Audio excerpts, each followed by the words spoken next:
Welcome to Potter Familias, coming to you from Fairhope, Alabama. I'm Todd Sylvester. And I'm Stephen Sylvester. When people say, how long will it be before it gets back to normal? What do you think they mean by normal? Well, maybe no masks?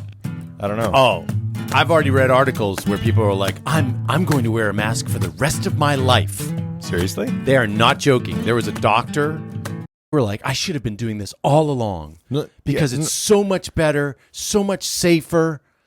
Now, granted, they do work in a medical environment, in a hospital or something like that. And I'm thinking, okay, yeah, that's a place where there's sick people because when they're sick, they go there. Wait, so they were saying that they will continue to wear like an N95 mask for the rest of their lives, or just a mask? And Dr. Fauci recently said we should be wearing double masks. Wait, what? Double masks. Why? I am not joking. Because I was wondering why, when I went to the dentist, he was wearing two masks. He had an N95 and then a surgical mask on. Oh, I see. So it's like to prevent things coming in and to prevent droplets going out. I guess. Mm-hmm. I mean, that would be my guess.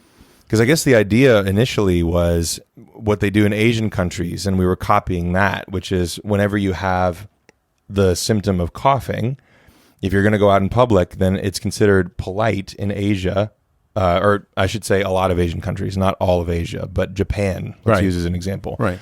It's considered impolite if you're coughing to go out in public without wearing a mask. Yeah, that sounds cool. I mean, and basically what you're doing is just preventing your droplets from going as far. So I could see how somebody would say, well, whenever I have symptoms from now on, if I have to go out in public, I'm going to wear a mask. That makes sense. But people realize that if you're just wearing a cloth mask or one of the surgical looking ones, the disposable ones that's not an N95, you're not really protecting yourself. You're just protecting other people. And you're only protecting them if you have a cough. Now, granted, I mean, there might be research that comes out that says that asymptomatic people actually are spreading the disease, and fair enough if so. But I think that's a little silly.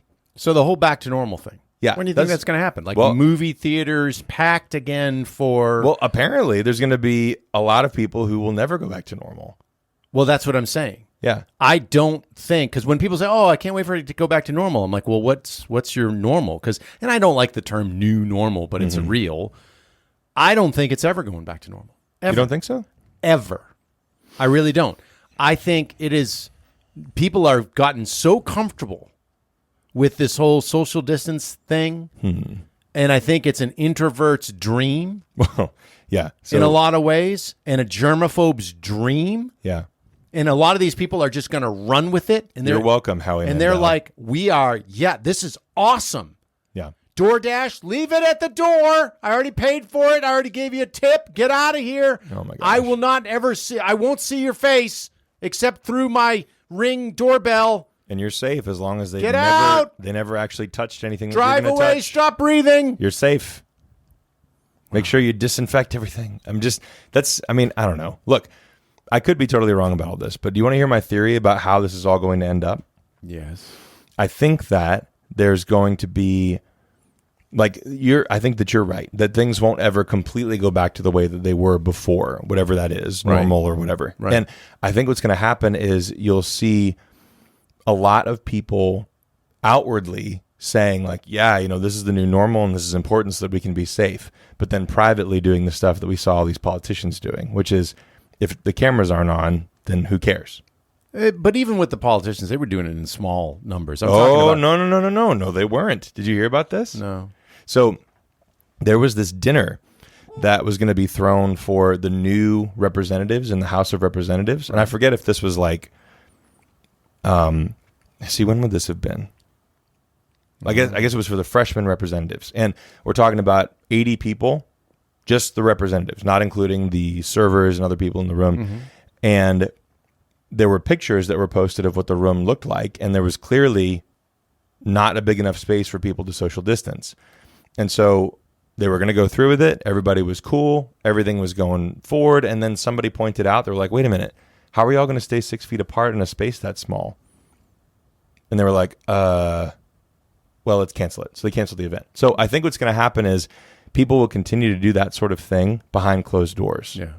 So normal will But still what about exist. like big movie, nights, and then Well, I'll tell you sporting what. events and So all that kind of stuff? This is what's going to happen. The people that honestly are like, look, I really want to see my team, or I really want to see this movie, and I don't really care about the risks. The theaters and sports stadiums will be filled with those people. Yeah. And the sports stadiums and the movie theater companies are going to allow that to happen because they want to make money. Right. Yeah.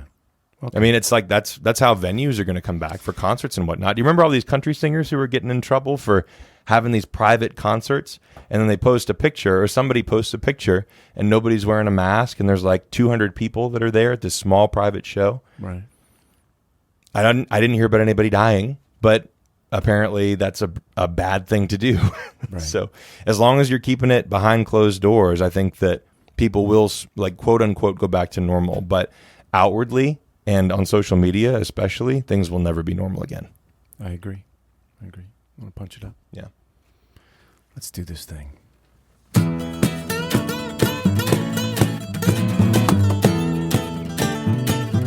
It's the main thing. Yeah, yeah, yeah. I was at a counseling session when I was younger because I had told my mom that I was depressed. Oh, no. Why? Or she'd asked me, Why would you do that? well, because I was. That's I mean, asking for trouble. I know it was because she was very busy and my dad was very busy, and I felt like the forgotten child, and I won't share all the evidence that was true, but the point is, You don't want to talk about the rum raisin ice cream? no, my 13th birthday, no. But the point is that it was nice, actually. I enjoyed going to the council. I don't think I went to very many sessions. I think it was like 2 or 3 sessions. Yeah, but you went before it was cool. but it was just nice to kind of talk some things out. But I distinctly remember, of all the things, the person asked, well, what do you do in your quiet time? I'm like, what do you mean my quiet time? Like, I'd never even heard the term before, Yeah. and didn't understand the importance as, maybe I was 12. I don't remember, but I didn't even understand what the term was. Like, when you mean quiet time, like, when you're sleeping, that was the only quiet time that I could think of, because I was constantly, and I'm going to date myself, I was constantly listening to my Walkman, or Nice. I was watching television. I watched so much television, it's unreal, because constantly it was on. After school, I watched television basically until I went to bed. Even when I was doing my homework, the TV was on. I would get up in the morning to an alarm. I had one of those not digital, but clock things that I plugged into my stereo. Okay. And I set the timer, and then my stereo would come blaring on for me to wake up.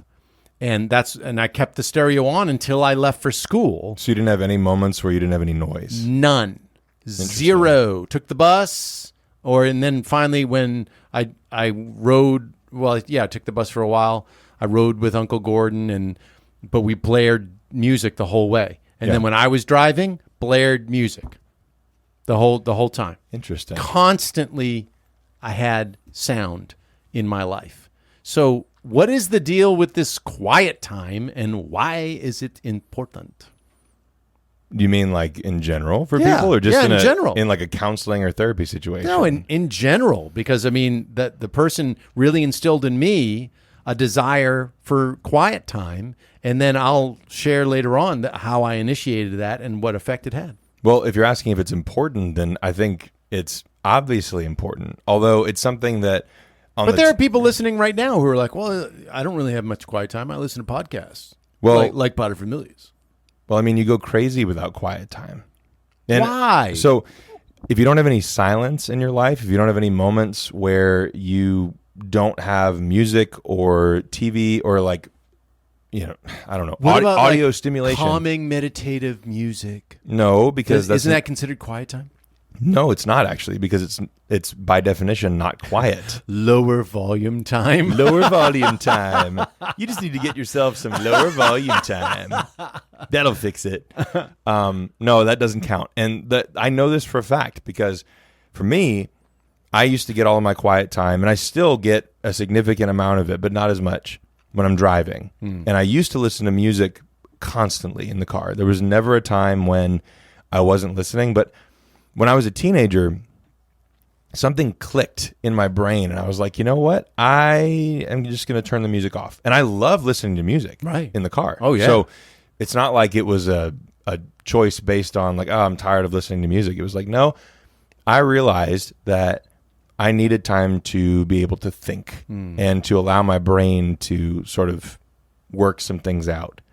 And so now whenever I drive, I would say the majority of the time I'm not listening to anything unless I need to do something for work, or if I need to like air check this podcast or something. Like, because there are sometimes, like, you know how your brain feels when you just want to watch a dumb TV show? Yes. And you just want to basically turn your brain off and enjoy it, right? It's like brain candy. Yes. There are days when I feel like that. And so I'll throw a podcast on and I'm honestly not even really listening to it. I just want the background noise.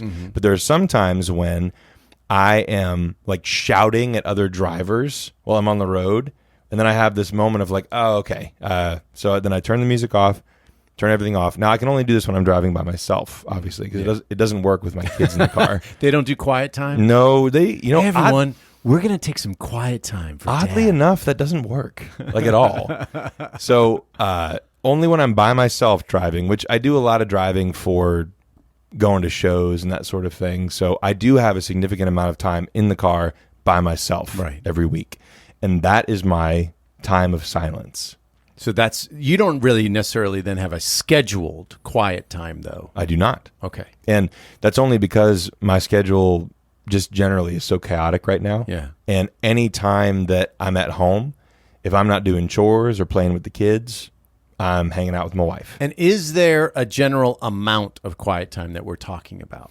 Yeah, I think for me, I can tell when I've had a week when I haven't gotten enough. And I think I need at minimum about half an hour per day. Okay. Now it doesn't need to be half an hour every single day, but I would need about 3.5 hours total every week. And you don't mean like an unbroken 30 minutes at all? No, right? I just need some time for my brain to figure itself out and to calm down. Yeah. And what I mean by that is I think that without silence, because if your brain is always engaging in something, and granted, like we've talked about this before, I'm not a psychologist, you're not a psychologist, so maybe we're just talking about our own personal experiences. Yeah. So anecdotally, it feels to me like if something is making noise and my brain can interact with it, then I'm consuming information.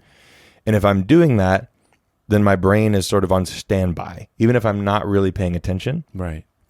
And so the reason why silence became an important thing for me as a young man is my brain, like I've got ADHD diagnosed now, which is kind of fun, but that's fun. It's great, guys. And so what I realized is that I needed time for my brain to calm down. Yeah. And if you're not sure what I'm talking about, then you definitely don't have ADHD or any other disorder that makes it difficult for you to focus and to process lots of information quickly. So I needed that time almost for, like, you know how after a workout, it's really important to stretch, but you don't feel it at the time? Right.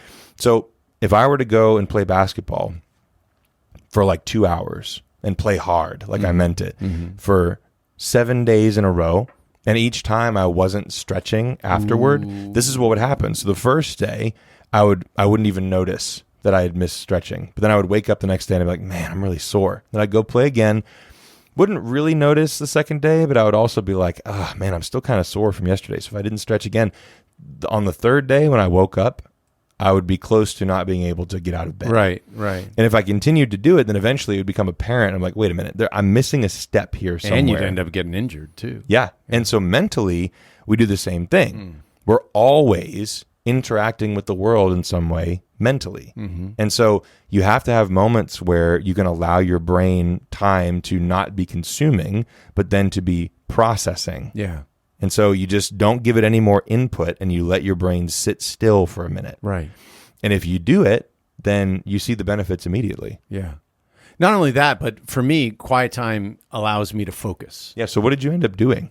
Oh, I ended up getting up half an hour earlier each morning. Okay. Unbeknownst to my family, because I lived downstairs, and the way that the house was built that I was growing up in, it was built on a hill. So when you drove into the driveway, you were actually on the second story. Does that make sense? Yeah. So that was the main floor where the kitchen, living room areas and all that kind of stuff. And we had the family room, which was the kids' room downstairs, and 2 bedrooms. And I was in one of those bedrooms down there. So I would get up about a half an hour earlier and turn the music off. And then I would just sit. And I thought I was, I guess, officially meditating. I didn't know really what I was doing, other than the fact that I was just trying to be quiet. I was trying to be still. Yeah. Sometimes I'd even fall back asleep because of that. But I noticed that I wasn't as frazzled in the middle of the day. I wasn't as anxious in the middle of the day.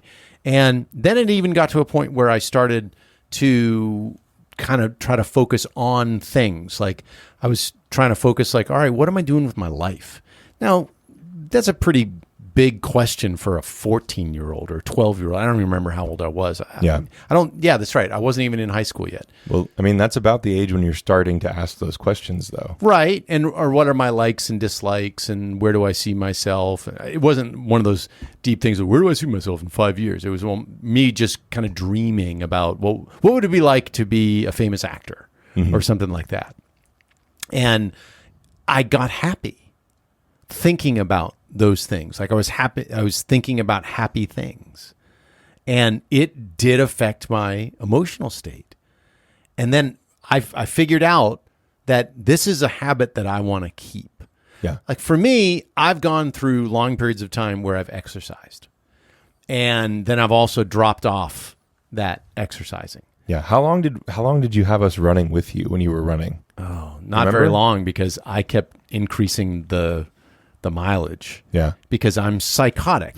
And I know that. I recognize that. Yeah. But the cool part about the quiet time habit, that's never really left me.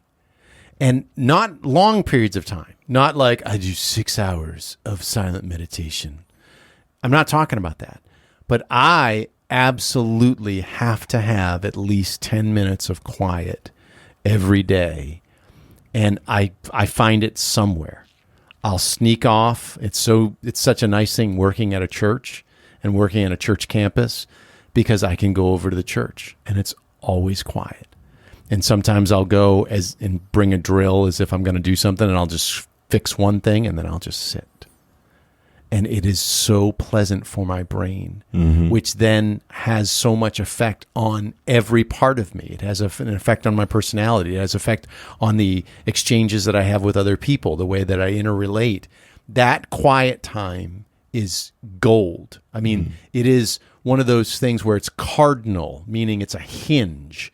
And if I don't have it, it is the most obvious thing. Like you said, oh, you can go a couple days and you may not notice. I'll notice immediately. Yeah. Because I'll get snippy. I'll get impatient. A lot of the fruits of the Holy Spirit are just not apparent in my life at all. And it's almost instantaneous. Like, wow, that's not good. Usually for me, I can tell if I have combined not getting enough quiet time with also not getting enough sleep. Right. That's like a double whammy in terms of anxiety and irritability, and it just compounds all that stuff, and it starts to snowball. And I feel like for a lot of people, they're kind of turning to, now granted, this is a huge generalization, but I think for a lot of people, they really could benefit from this, but I also understand completely why they might not be comfortable adding it to their life, even if they know it's something that they should. Because I'll tell you one of the things that happened to me when I started doing this on a regular basis as an older teenager, because I didn't start when you started. Immediately, it became apparent that there were some things in my life that I needed to work on and fix. Right. And I couldn't get away from it, because if I'm honestly taking that quiet time, then my brain processes the information that it has and comes to conclusions, right? Right. So it's not always I'm not always sitting in my car having arguments that I'm winning with imaginary people, which is what most of us are doing, right? I saw this guy walking out of Target the other day, and you can't see if you're not watching the video for this, but he was like pointing with both of his his hands like this. And at first I thought he was like rapping, but then I realized he's having an imaginary argument with someone and he's clearly winning. Like he was destroying this person. They're going down. Yeah, he was making his points and he was like, taking steps when he was like gesturing. And he wasn't I was on the just phone, like a Bluetooth thing or something? Nope. Okay. I looked at his ears. I was like, you go, man. All 'Cause I was right. sitting in there with the kids. We were waiting for my wife to come out of the store. And I thought, I can't say anything because I do that too. Right. know? Right, yeah. But the quiet time for me is where I realize the flaws that I have to address. Yeah. And that's not a fun thing, but I think it is necessary because then, like, I'll give you an example. The last time that my wife and I had a really intense fight, which doesn't happen very often for the two of us. We're pretty good communicators. We managed to address a lot of this stuff and work it out before it turns into a big fight. Okay. But the last time we fought, it required both of us to step away for a minute and just be alone and be in silence. Right. In order for us to come back and talk through everything again. And the amazing thing was this. So we realized that we had sort of come to a dead end on both ends. There was no way that we were going to convince each other that we were right or wrong, and we had reached an impasse, so to speak. Right. Been there. And we're both really stubborn, so that's a difficult thing, in all seriousness, to deal with when we reach that point. And so I said, look, I'm going to go outside. And she was like, I think that's a great idea. I'm going to stay right here. And so I went outside and I just walked for like 20 minutes. And I came back in, and immediately both of us were just like wanting to apologize. Right. And it was because we took a minute to consider, like, all right, I could have like kept using the same arguments or just phrasing it differently or attacked the things that I knew were hypocritical about the other person. I could have done that. But taking that time in quiet allowed me to realize, these are all the things that make it hypocritical for me to continue making this argument. Right. So I really should be saying I'm sorry. And Nice. I don't think that was anything amazing or wonderful that we did this. I think it's just both of those things. Well, I think but- it's amazing and wonderful, and But I'm here's serious. But here's the thing. Like, if you take time to just be silent, then eventually your brain sort of gets reasonable again. Yeah. And you can't continue down these irrational paths of arguing that you were doing before. Yeah. And both of us realized it. And then we were like, all right, we can reach a compromise on this. I think we can reasonably come to an understanding. And then everything was good. And it's not like we'll never fight again, but we both knew that we needed to step away and take some time to just let our brains calm down and let our heart rates calm down. Right. Right. So our recommendation, if you're not regularly taking quiet time, you've got to look at your schedule, daily schedule. And just as Stephen said, it's good to do it in the car. I would go so far as to say that's an all right start, but because of the car and because of the interaction, for me, I need to try to not have any stimulus during my quiet time. So it's I even sit, and I'll tell you what I do is I open my hands and put them on my lap and I close my eyes, and I'm conscious of my breathing, which is already slow. I have a really slow heart rate. I have ever since I used to be a distance runner, and so I'll get my heart to go actually below 50 beats per minute. That's crazy. Which I know for some people are like, you should go to the hospital. You're dying. But it is so calming and it is so good. And when you come out of that, then it's like you can almost handle anything. Because I do believe that one of our issues, one of the problems that we have right now is overstimulus. No, I agree 100%. We are just psychotically always being. I remember watching this thing. One of the kids was trying to show me a video, and it was flashing so much. I was like, I'm going to have an epileptic attack. Like, oh my Lord. Yep. And they're like, yeah, isn't that funny? I'm like, no, it's not funny. Like, I 'cause can't process my this brain fast can't enough. even handle all this kind of stuff. I'm old. Stop that. Y'all will be amazed at the benefits of even just taking a little bit of time for silence. It's wild what happens. Super important to take some quiet time. So that is our big recommendation. That's the dad thing. Yeah. That's the cool thing. Take it or leave it. I mean, I have a cool thing. You do? Yeah. Go for it. I have a subwoofer now. That is cool. Yeah. Now, explain to everyone what a subwoofer is. I may have mentioned it already. I don't remember. But You said that you wanted one for Christmas. yes, my wife ended up actually getting me a subwoofer for Christmas, which was a huge surprise. And because she even did purchase it so that you didn't know it was coming, right? She did. Or she tried to, but then she chickened out because she was like, okay, this is really expensive and I want to make sure I'm getting the right one. And funny. it was the right one. So I was really proud of her. But Subwoofer. yeah, I have a sub now and it's amazing. Now I can be a cool. DJ. That's cool. Man, playing those low ends. Not that I've ever really wanted to be a DJ, but you know. My cool thing is I want to buy a battery operated framing nail gun. Oh, yeah. That's kind of cool. I've seen those things. You showed them to me the last time we were at Home Depot. It's $400. Yeesh. Well, that's the same price as a subwoofer. Yeah. So, But it for me, your subwoofer is for you to do your side job. This would just be for convenience for me because I really don't need it. I've got a regular pneumatic nail gun. So Yeah, as long that's as fair. I've got my compressor and a 100-foot hose, then I'm good. Yeah. So might Right as well on. stay there.